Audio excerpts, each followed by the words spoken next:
So and akọwa self na ọ dị aha 15 n'oge na ọ dị vuenarị aha 15 tupu emeye mmiri chukwu n'usoro nke ụka. So ịbụ akọzie nya bụ ife na papa anyị ha eziokwu olili m ọnụ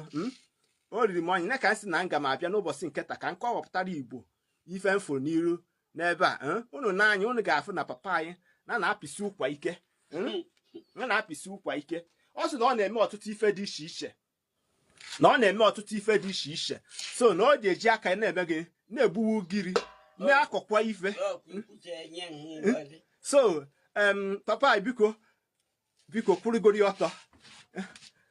unu afụrụ ya hey ya nwayọ iya oh Igbo mụrụ nze m ọzọ